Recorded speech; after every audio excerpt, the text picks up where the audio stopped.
সিলেট বাংলাদেশের উত্তর পূর্বাঞ্চলে অবস্থিত প্রকৃতির লুকায়িত এক সৌন্দর্যের নাম, যেখানে মেঘ ছুঁয়ে যায় পাহাড় আর সেই পাহাড়ের বুক চিরেই ঝরে পড়ে ঝর্ণার শীতল জলধারা। আজকের ভিডিওতে আপনাদের দেখানোর চেষ্টা করব সিলেটে অবস্থিত সাদা পাথর, রাতারগুল, চা বাগান, জাফলং 0 পয়েন্ট, ঝুলন্ত ব্রিজ, মায়াবী ঝর্ণা। যেহেতু আমরা 4 দিনে সিলেট সহ টাঙ্গুয়ার হাওর ভ্রমণ করেছিলাম, সুতরাং ভিডিওটি 2টি পার্টে বিভক্ত থাকবে। দেওয়ার চেষ্টা করব সিলেট ভ্রমণের খরচ সহ পূর্ণাঙ্গ গাইডলাইন। সম্পূর্ণ ভিডিওটি দেখার আমন্ত্রণ জানিয়ে শুরু করছি আজকের ভ্রমণ গল্প সিলেটকে নিয়ে।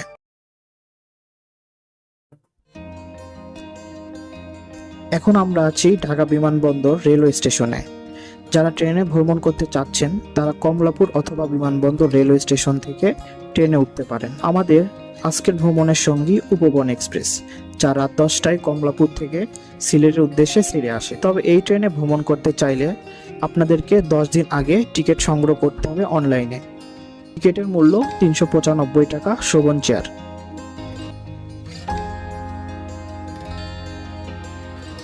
সিলেট প্রবেশের মুহূর্তে ভোরে আমরা দেখতে পাই চা বাগান। চা বাগানের সৌন্দর্য, পাখিদের কলরব সব মিলেই ছিল মনোমুগ্ধকর পরিবেশ।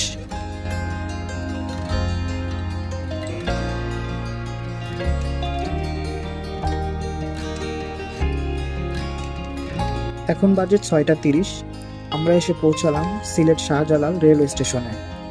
এখানেই ফ্রেশ হওয়ার জন্য রয়েছে সুব্যবস্থা। আপনারা চাইলে এখানেই ফ্রেশ হতে পারেন।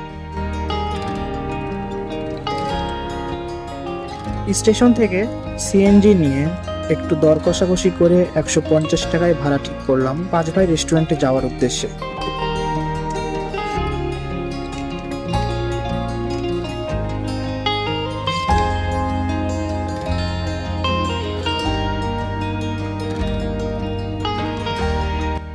পাঁচ ভাই রেস্টুরেন্ট নিয়ে পূর্বে যা শুনেছিলাম, এখানে এসেও ঠিক একই জিনিস দেখলাম। মাত্র 60 টাকায় মুরগি খিচুড়ি।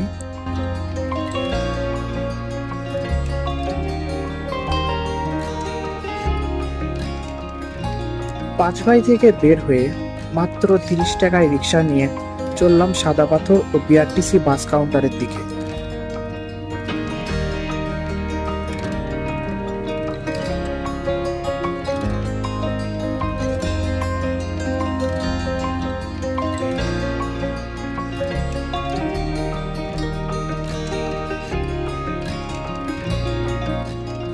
এই জায়গাটিতে আপনারা পেয়ে যাবেন সাদা পাথরে যাওয়ার জন্য লোকাল সাদা পাথর পরিবহন এবং বিআরটিসি বাস।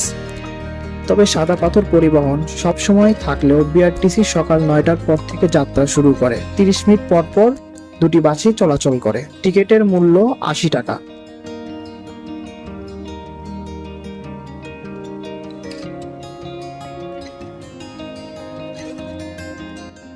এটি হলো মালিনীছড়া চা বাগান। আপনারা যদি এই চা বাগানটি ঘুরতে চান তাহলে অবশ্যই ফেরার পথে চা বাগানটি ঘুরে দেখবেন।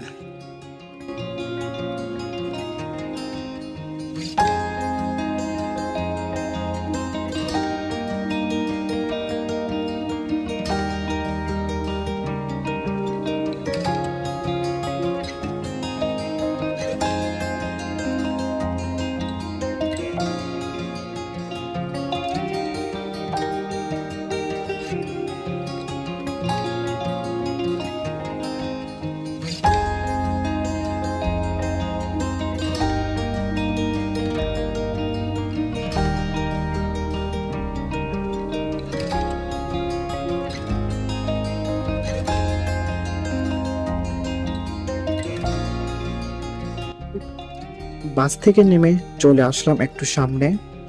এখানেই বাংলাদেশের শেষ সীমানা।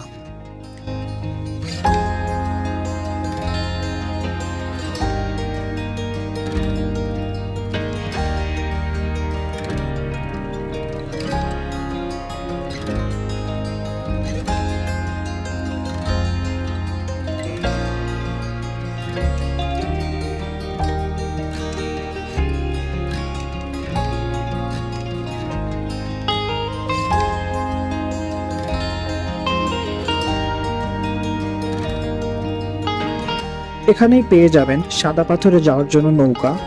এক নৌকায় সর্বোচ্চ 8 জন উঠতে পারবেন। ভাড়া পড়বে যাওয়া এবং আসা সহ 800 টাকা। তবে টিকিট আপনাকে প্রথমেই সংগ্রহ করতে হবে। এখানে একটি নিয়ম হলো, একজন গেলেও 800 টাকা, দুইজন গেলেও 800 টাকা এবং 8জন গেলেও 800 টাকাই আপনাকে দিতে হবে। আমরা যেহেতু সংখ্যায় 2জন ছিলাম, তাই 6 জনের একটা গ্রুপের সাথে যুক্ত হয়ে 800 টাকা একটি নৌকা নিলাম। এই গ্রুপটা তারা আপনাদেরকে করে দিবে না, আপনাদের নিজেদেরই একটু খোঁজাখুঁজি করে গ্রুপটা করে নিতে হবে। এখানে গুরুত্বপূর্ণ একটি বিষয় হলো, আপনি যদি কোনো গ্রুপে সাদা পাথরে যাওয়ার উদ্দেশ্যে নৌকা নিয়ে থাকেন, তাহলে অবশ্যই যার কাছে টিকিট আছে তার একটি ফোন নাম্বার নিয়ে রাখবেন এবং সাদা পাথর থেকে ফেরার পথে অবশ্যই সবাই একসাথে ফিরবেন।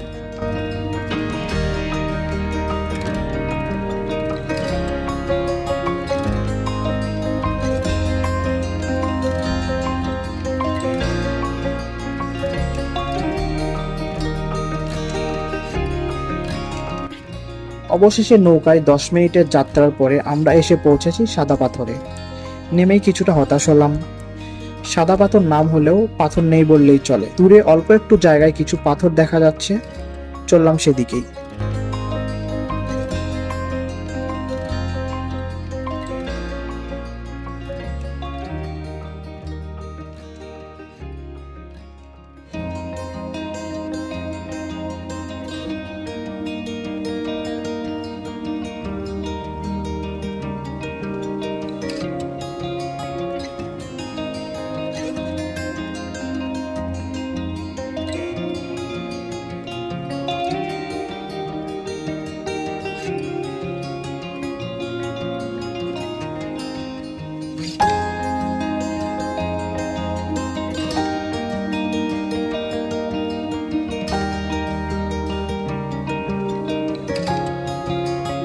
সাদা পাথর থেকে ফেরার পথে সেখানে পেয়ে গেলাম কিছু লোকাল হোটেল। এখান থেকে জনপ্রতি 150 টাকা লোকাল সিএনজি নিয়ে চললাম রাতারগুলের উদ্দেশ্যে।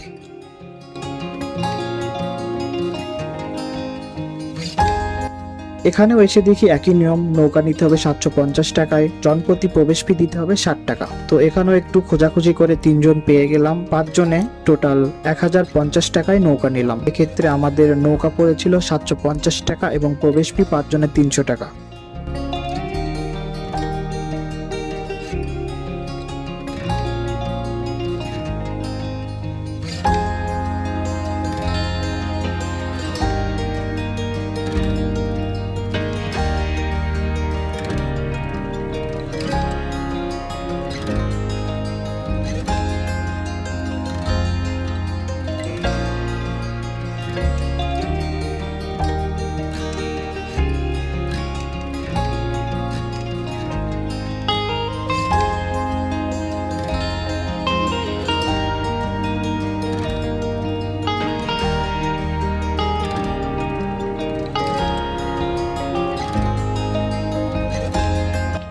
রাতারগুল থেকে আপনারা সিএনজি পেয়ে যাবেন সিলেট মাজারগেট যাওয়ার জন্য। সেক্ষেত্রে আপনাদেরকে জনপ্রতি 100 টাকা করে ভাড়া দিতে হবে।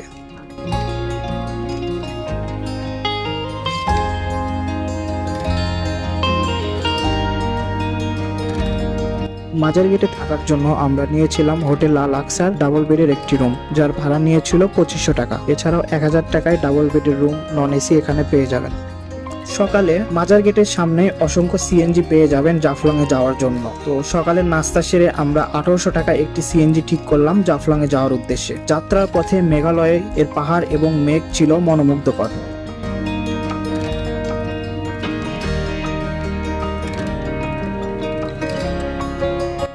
অবশেষে আমরা পৌঁছেছি জাফলং এ। নিচে নেমে জনপ্রতি 100 টাকা করে নৌকা ঠিক করলাম, তবে টাকাটা অপর পাশে গিয়ে নামার পরে দিতে হবে এবং টোকেন সংগ্রহ করে রাখতে হবে।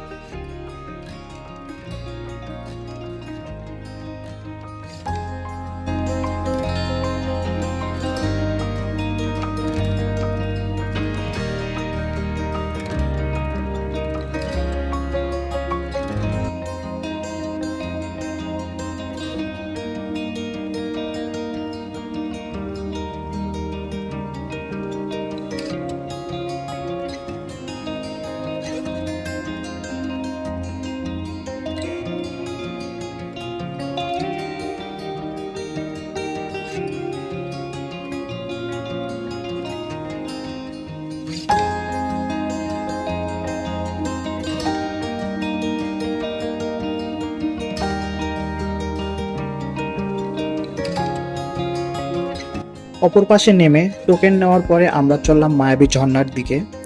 ঝর্ণায় পানি কিছুটা কম থাকায় কিছুটা মন খারাপ হয়ে গেল, তবে এর মাঝেই হামাগুড়ি দিচ্ছেন শত শত মানুষ।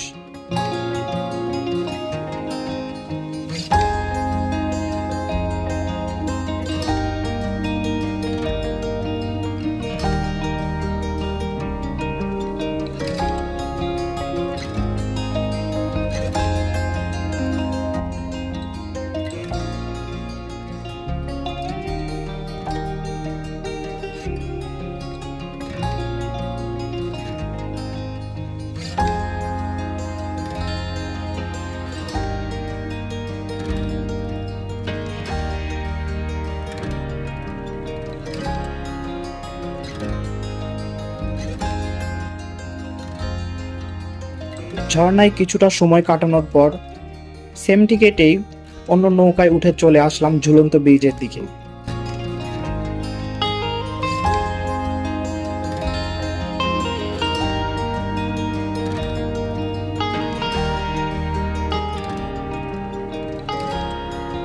জাফলংয়ে আপনারা পানসুবাড়ি, জমিদার বাড়ি, চা বাগান পেয়ে যাবেন। ফেরার পথে আমাবিল বর্ডার, লালাখাল ঘুরে আসতে পারে। লালাখালে আপনাদেরকে একটি নৌকা 1500 টাকায় ভাড়া করতে হবে, এবং আপনি যদি অন্য ঘাট থেকে উঠতে চান সেক্ষেত্রে একটু দূরে গিয়ে 800 টাকা আপনি নৌকা নিতে পারেন। তো সময় স্বল্পতার কারণে আমরা জাফলং থেকে একটু দূরে এসে দুপুরের খাবার খেয়ে নিই, সিলেটে রওনা হই। শাহজালাল মাজারটি একটু ঘুরে দেখি। মাজার গেট থেকে জনপ্রতি 20 টাকা লোকাল সিএনজিতে চলে আসি কুমারগাঁও বাস স্ট্যান্ডে। এখানে নীলাদ্রি এসি বাস পেয়ে যাবেন সুনামগঞ্জের উদ্দেশ্যে, যার ভাড়া পড়বে জনপ্রতি 200 টাকা। সুনামগঞ্জ বাস স্ট্যান্ডে নেমে জনপ্রতি 10 টাকায় অটোতে আমরা চলে আসি পাঞ্চি রেস্টুরেন্ট। এরপর আমরা চলে যাই হোটেল ওমরে। এখানে ডাবল বেডের একটি রুম 1000 টাকায় আমরা নিয়ে নেই। আজকের ভিডিওটি এ পর্যন্তই। পরবর্তী ভিডিওতে আপনাদের সাথে দেখা হবে টাঙ্গুয়ার হাওরে।